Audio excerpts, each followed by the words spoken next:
Olá, queridos, estamos de volta com nosso Perguntas e Respostas Bíblicas. Eu postei hoje no Facebook e no Instagram o tema que vocês poderiam conversar, fazer a sua pergunta, e eu vi que muitas perguntas já foram respondidas nos nossos bate-papos anteriores. Então, se você tem alguma dúvida sobre algum tema que nós já falamos, você tem como acessá-los.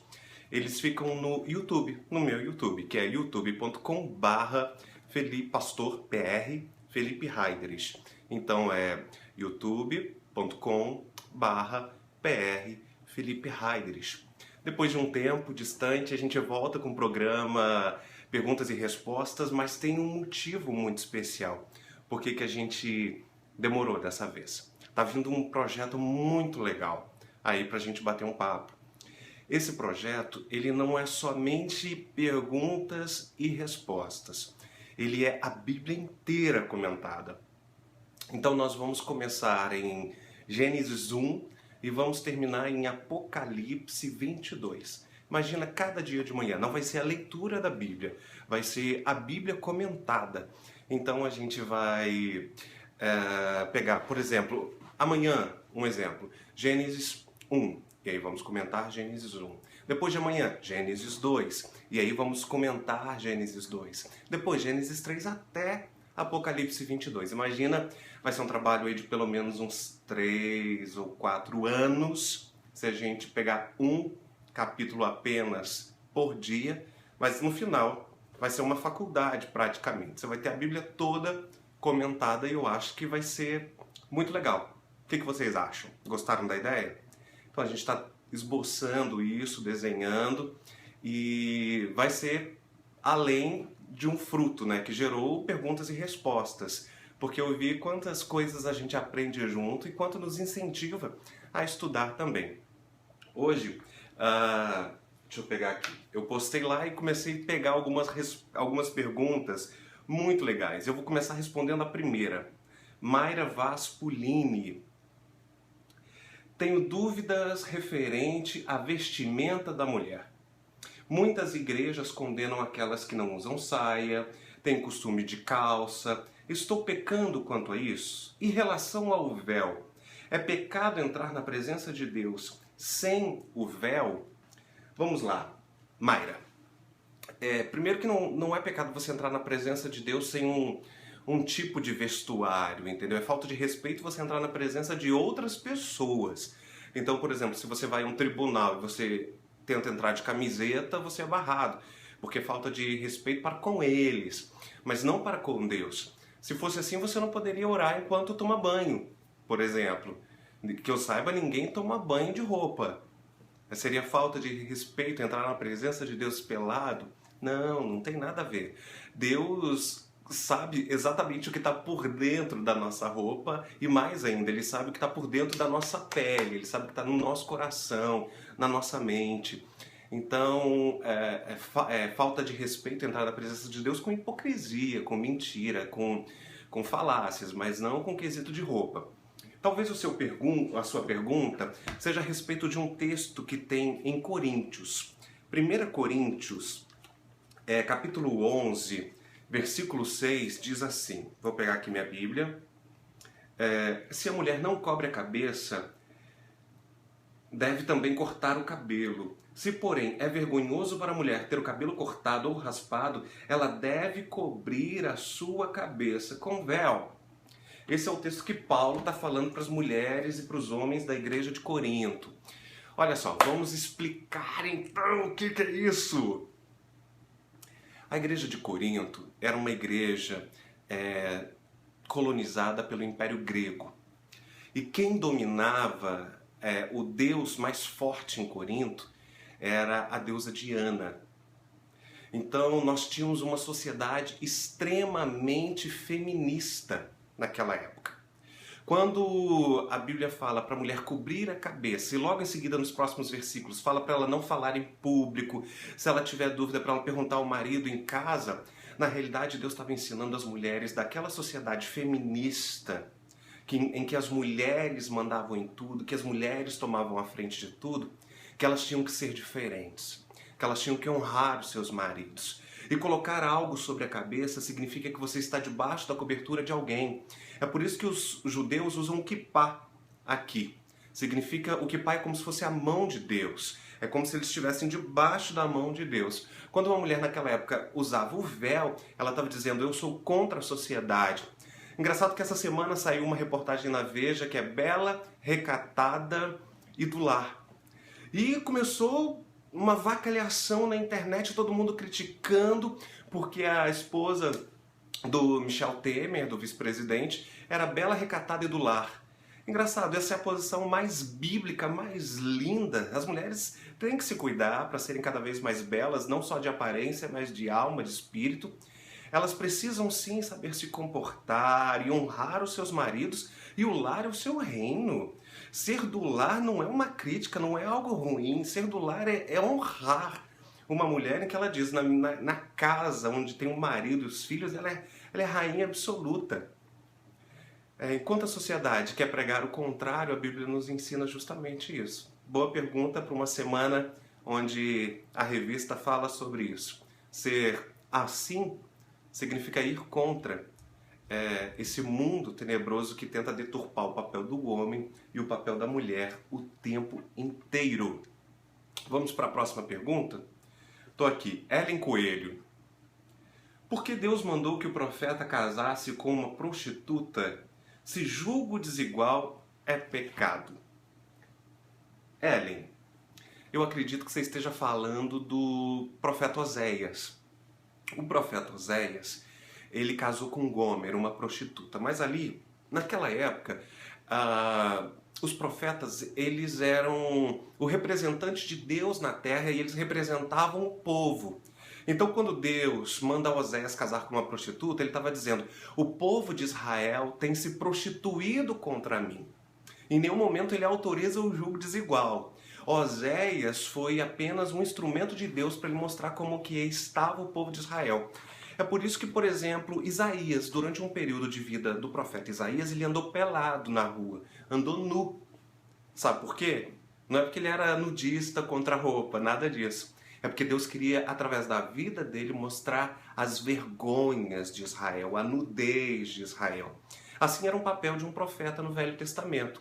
A vida dele representava a ação dele para com o povo ou de como o povo estava. Quando Oséias é, através de Deus, orientado a casar com uma prostituta, Gomer, e ele tem 3 filhos, Lohuama, Loami e Jezreel, ele está dizendo apenas sobre a prostituição do povo, estava orientando o povo a se voltar para o Senhor. Tudo bem até aí? Depois lembre, você vai deixando seus comentários, as suas perguntas, e a gente vai esboçando. Tudo bem? Aos pouquinhos? Deixa eu ler aqui, Karina. Vivem melhor que os cristãos quando dizem que Deus deve estar em um relacionamento e que este não durará sem ele, porque certos casais cristãos vivem melhor do que não cristãos vivem melhor do que cristãos.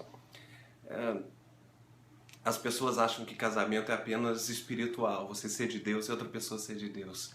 Casamento também é físico, é o seu relacionamento carnal com a pessoa, mas ele também é emocional. Muitas pessoas não casam emocionalmente. A palavra de Deus fala sobre isso em Amós 3:3. Como andarão 2 juntos se não houver entre eles acordo? E eu digo que muitos relacionamentos não terminam não é por falta de amor, é porque eles não têm a mesma visão. Vamos continuar aqui? Sheila Souza. Hoje as mulheres estão dominando, né?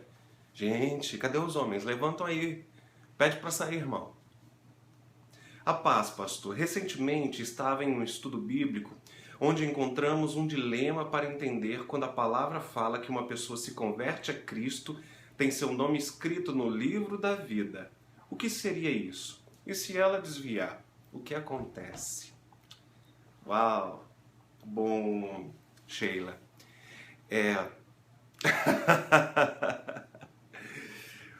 Existem 2 doutrinas teológicas nas igrejas e existe respaldo para as 2. Uma que é de algumas denominações, que a pessoa, ela peca, ela perde a salvação. Ela se reconcilia, ela ganha a salvação de novo. E existe uma outra linha que diz que se você é salvo para sempre. Eu tenho um pouco de dificuldade de crer que a pessoa perde a salvação, porque a salvação não é mérito dela. A salvação é mérito de Jesus. Se fosse por nós, nós nunca seríamos salvos. E João 15 me diz que não foi eu que escolhi o Senhor, não foi você que escolheu o Senhor, foi o Senhor que te escolheu e te designou para que dê fruto e o fruto prevaleça. Aquele que crer e for batizado será salvo, aquele que não crer será condenado. São vários textos bíblicos. Eu tenho dificuldade de imaginar Deus com um livro da vida na mão, uma caneta, e assim, opa, hoje ele pediu perdão, anota. E ele caiu, pega a borracha, tira. Ah, hoje ele pediu perdão, anota de novo. Eu não creio assim. Eu creio que uma vez salvo, desculpa te dizer isso, salvo para sempre. O que acontece por aí é que as pessoas acham que quando alguém levanta a mão, quando alguém vai à frente, ela está salva. E não tem nada a ver com isso. Salvação não é levantar a mão. Salvação não é você dizer que é de Jesus hoje. Salvação é uma vida na presença de Cristo. Então, quem verdadeiramente teve um encontro com Jesus, essa pessoa não consegue se afastar dele. Se ela se afastou é porque ela nunca foi convertida, ela foi convencida. Agora, não sou eu que vou julgar a salvação do outro. Não sou eu que vou julgar se ele está salvo ou se ele não está salvo, se ele está convencido ou se ele está convertido. Isso é só o Espírito Santo que vai saber. Uma coisa eu sei, algumas pessoas por algum momento se decepcionam, mas se ela realmente teve um encontro com Jesus, ela vai acabar voltando para ele. Eu entendo assim e respeito quem pensa de outra forma. Eu só acho que Deus não fica com o livro da vida, com caneta e com borracha, apagando, escrevendo, apagando, escrevendo, apagando, escrevendo. Vamos para a próxima? Não me trucidem. Pensa na proposta da Bíblia inteira comentada. Fabiana Lima, sobre a mulher falar na igreja. É o texto que a gente comentou em 1 Coríntios 11, e aí a gente já falou sobre o que significava para a igreja de Corinto uma mulher conversar, falar, colocar-se em público. Suelen Melo, glória a Deus, pastor. O que seria potestades, principados, dominadores, hostes espirituais em Efésios 6? Efésios 6, a partir do versículo 10, diz assim: sede fortalecidos no Senhor e na força do seu poder. E aí fala da armadura, e depois fala para poder combater as hostes, principados, potestades, soberanias, tronos. A Bíblia fala sobre muitas nomenclaturas de seres celestiais. Ela fala de anjos, arcanjos, querubins, serafins, anciãos, seres viventes, fala de principados, potestades, dominadores, tronos, soberanias. Isso tudo são classes de anjos. Mas o que é isso? Pensa no exército. O exército não tem soldado, cabo, sargento, tenente, coronel, brigadeiro, não tem um monte de nomenclatura, nem sei se tem brigadeiro, se é no exército, se é na aeronáutica ou na marinha.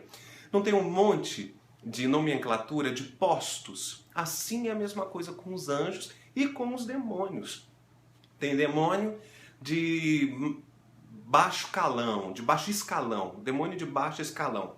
Pombagira, Exu, malandro, essas coisas. Tem os chamados principados, os príncipes e também as potestades, que aí já são, como a Bíblia traz, Leviatã, Lilith, Asmodeu, Baal. São classes de hierarquia demônica, de anjos caídos, e tem classes de hierarquias angelicais, como arcanjos estão acima que anjos. Arcanjos são mais poderosos que anjos. São apenas essas classificações. Agora, entendendo que todos os anjos têm poder, todos os anjos ministram ao povo de Deus, guardam o povo de Deus e protegem o povo de Deus, a serviço de Deus. Assim como todos os demônios, independente da classe dele, se ele é da ralé, ou tem um patamar maior, todos eles têm uma função: matar, roubar e destruir. Então tem gente que fica lutando com a principado, com a potestade, aí vem uma pombagira e destrói o casamento dele. Fala Deus. Leandra Polese. Pastor, na Bíblia diz que não devemos comer carne de porco e nada que possua barbatanas. Seria o camarão? Será o que nós podemos ou não podemos comer? Bom, Leandra, a palavra de Deus em Levítico traz centenas de leis e traz as leis dos alimentos também. Por quê? Carne de porco é uma carne... Naquela época, deixa eu voltar um pouquinho. Na época de Levíticos, a época que o povo está no deserto, antes de chegar na Terra Prometida, Deus estava montando a sociedade. Não existia saneamento básico, não existia fogão, não existia gás, tempero, conservantes. Então todos os alimentos que poderiam trazer contaminação, doença, eles eram evitados a pedido do Senhor. Eles eram condenados. Se hoje em dia, até para comer o porco, hoje em dia a carne de porco tem que ter muito cuidado, porque ela transmite vermes, imagina quando não tinha nenhum tipo de infraestrutura. O camarão, por exemplo, ele se alimenta de restos mortais, então, como o urubu. O camarão é no mar o que o urubu é na terra. Esse é o papel. Então, naquela época, algumas comidas foram condenadas. Mas tem um texto muito interessante em Atos. Deixa eu ver se eu acho aqui, para a gente ler junto. Atos 10. Atos 10, Pedro tem uma visão. E a partir do 11 ele diz assim: viu o céu aberto e algo semelhante a um grande lençol que descia à terra, preso pelas 4 pontas, contendo toda a espécie de quadrúpedes, bem como répteis da terra e aves do céu. Então uma voz lhe disse: levanta-te, Pedro, mata e coma. Mas Pedro respondeu: de modo algum, Senhor, jamais comi algo impuro ou imundo. A voz lhe falou segunda vez: não chame impuro ao que Deus purificou. Depois dessa visão de Pedro, quando Deus decide expandir o evangelho, não apenas para os judeus, mas para gentios também, ele revoga essa lei de animais impuros, de alimentos impuros. A partir desse momento, ele santifica todos os animais. Então se torna permitido comer camarão, comer porco, entre outras coisas. A lei que era mais para proteger o povo, porque eles não tinham como se proteger das contaminações de alguns animais. Estão perguntando aqui sobre sonhos, eu falei no programa passado. Sobre animais, elas foram revogadas, porque agora a sociedade já tinha evoluído e Deus estava mais preocupado em dizer que não é o que entra que contamina o homem, mas o que sai. Vamos para mais uma pergunta, porque já tem 18 minutos, 19 minutos no ar e a gente tem só 30 minutos de bate-papo.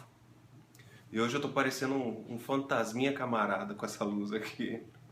Carlos Eduardo! Apareceu um homem aqui entre os nossos perguntadores. Pastor.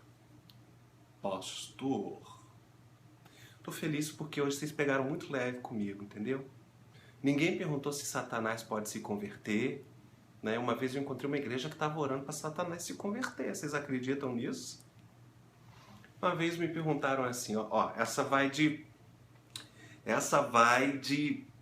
grude para você, de uma pitadinha do que vai ser o nosso estudo capítulo por capítulo da Bíblia.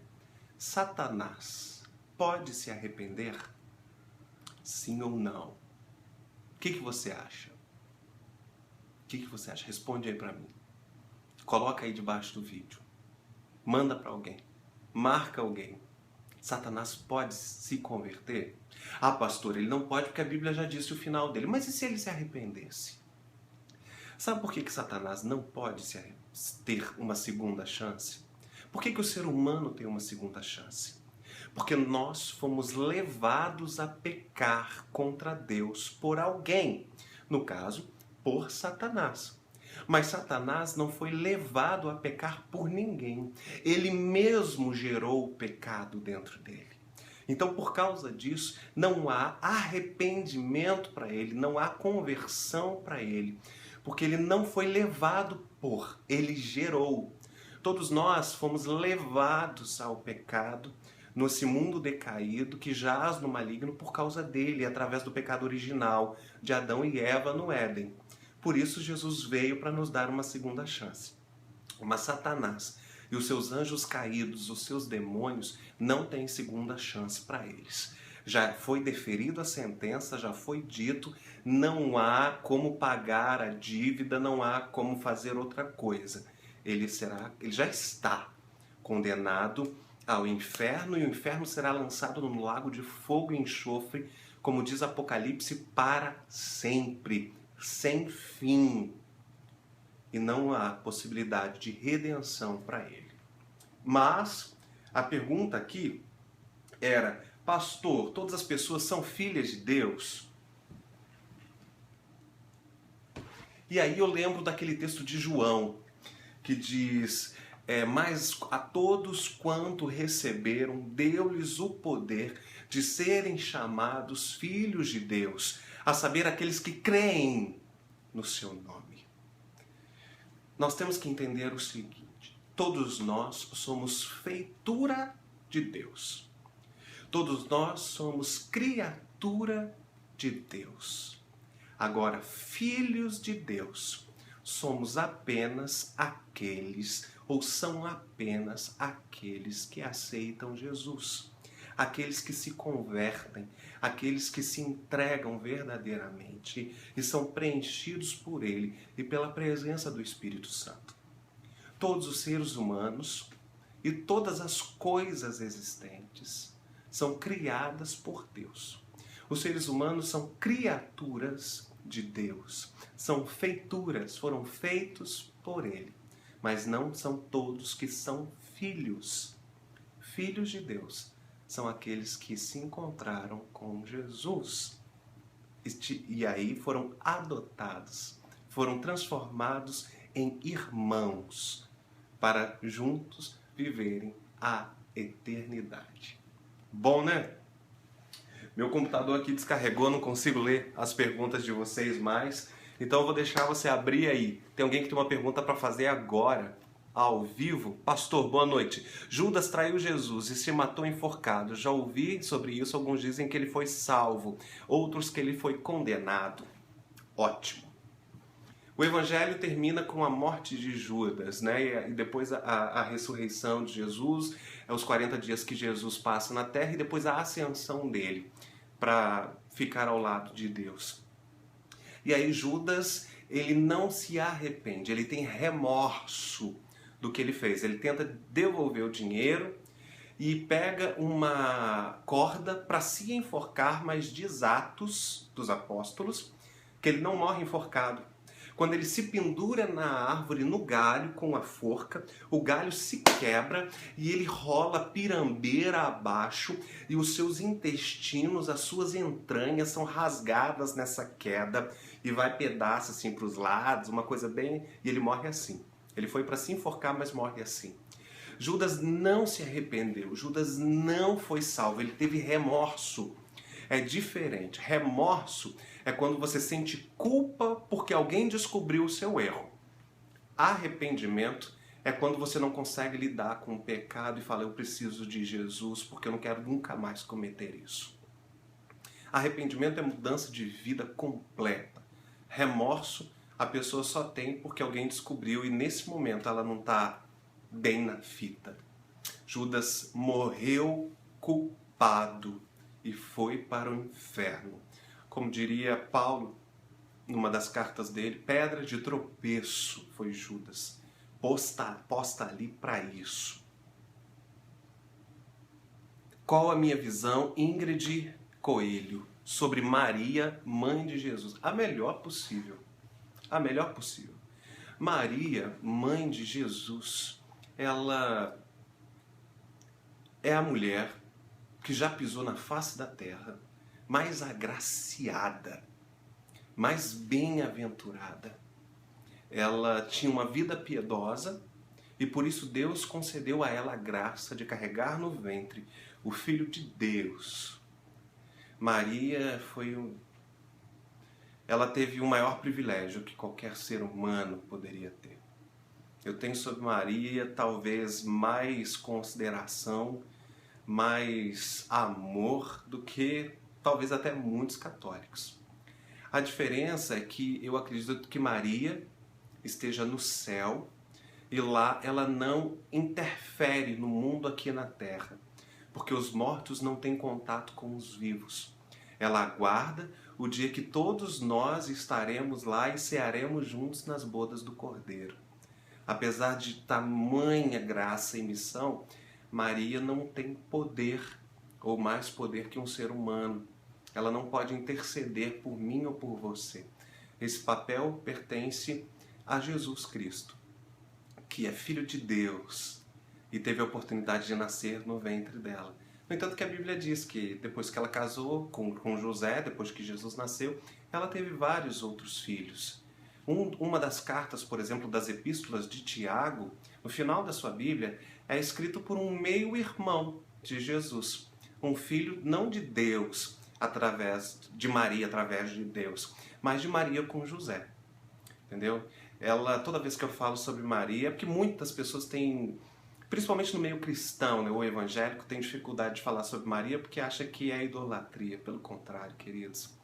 Assim como nós podemos admirar milhares de pessoas, eu acho que Maria ela é digna de admiração, porque ela se permitiu ser usada por um propósito, numa época que qualquer pessoa talvez poderia ter dito não, porque ali era fé absoluta. E ela disse sim. Ela merece muito nosso respeito. Vamos para mais uma pergunta? Vamos lá. Nádia Almeida, predestinação, livre-arbítrio, essa eu vou ter que deixar para depois, porque nós só temos 2 minutinhos para a gente terminar. Vou ver se eu acho aqui mais uma pergunta de alguém que deixou no post do Facebook. Deixa eu ver aqui. Vamos lá. Pastor Vanúcia Valda, perguntando assim: pastor, é verdade que Moisés ascendeu e seu corpo não foi encontrado? Vamos lá, Vanúcia. A morte de Moisés. Depois que Moisés ele quase chega com o povo na Terra Prometida, ele sobe ao monte, chama Josué para assumir o povo e levar o povo para a Terra Prometida. E lá Moisés morre. A diferença está que quem faz o enterro de Moisés é Deus. Deus enterra Moisés. E lá no livro de Judas, o livro que vem antes de Apocalipse, fala que Satanás lutava com Miguel pelo corpo de Moisés. Ou seja, Moisés estava morto, tinha um corpo. Por que Satanás lutava? Para que as pessoas descobrissem onde Moisés tinha sido enterrado. Porque ele queria fazer de Moisés um grande ídolo, para tirar a atenção de Deus, para as pessoas adorarem Moisés e não a Deus. Então, por isso que Moisés, quem enterrou foi o próprio Deus. E ele não permitiu que ninguém encontrasse o corpo de Moisés. Quando a gente chegar lá no céu, a gente pergunta para ele onde que ele está enterrado, entendeu? Mas eu acho que a gente vai ter muito mais perguntas para fazer do que essa.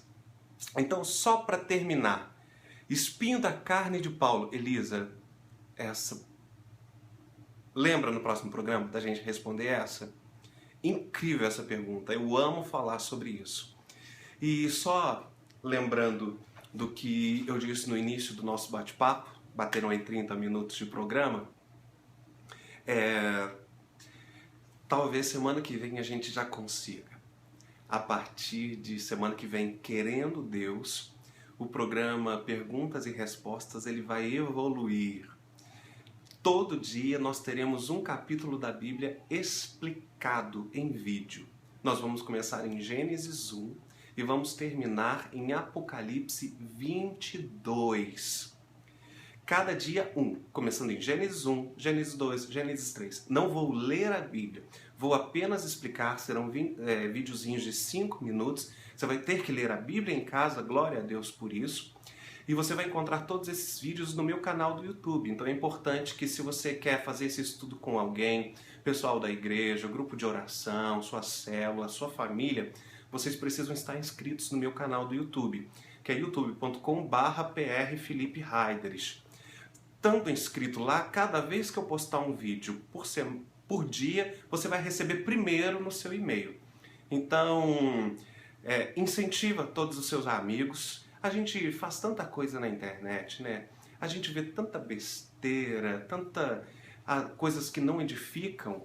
Tá na hora de você, quem sabe, falar do Evangelho apenas dando um link para alguém. Às vezes você não teve a oportunidade de estudar a Bíblia ou de interpretá-la e você precisa de ajuda e você quer passar a Bíblia para alguém. Então, essa é a sua oportunidade. Eu entendo como uma grande estratégia de evangelização.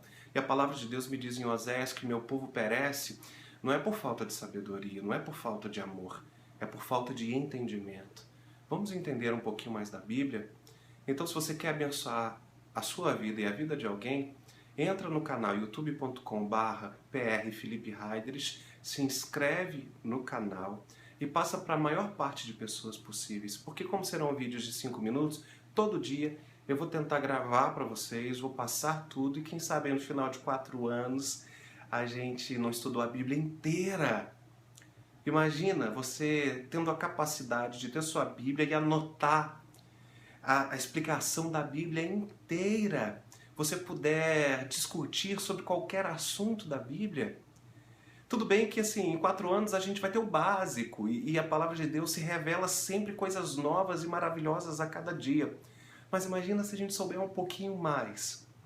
Então, pega esse link, entra no YouTube, eu vou deixar aqui no vídeo também, e se inscreve lá e manda para todas as pessoas que você quer ver mais perto de Jesus. Se tem alguém que você quer dividir o amor de Deus e quer que essa pessoa se interesse mais pelas coisas de Deus e esteja no céu, porque a própria palavra de Deus nos constrange a amá-lo cada vez mais, manda esse link e fiscaliza nos grupos de WhatsApp e tudo mais, e fala, já se inscreveu? Já se inscreveu? Ah, ainda não. Se inscreve lá. Se inscreve lá. Ah, mas por quê? Vai ter uma surpresa, eu quero que você esteja lá. Tá bom, queridos? Deus abençoe. Até semana que vem. Ore por mim, para que esse projeto consiga ir à frente. Grande abraço. Tchau, tchau.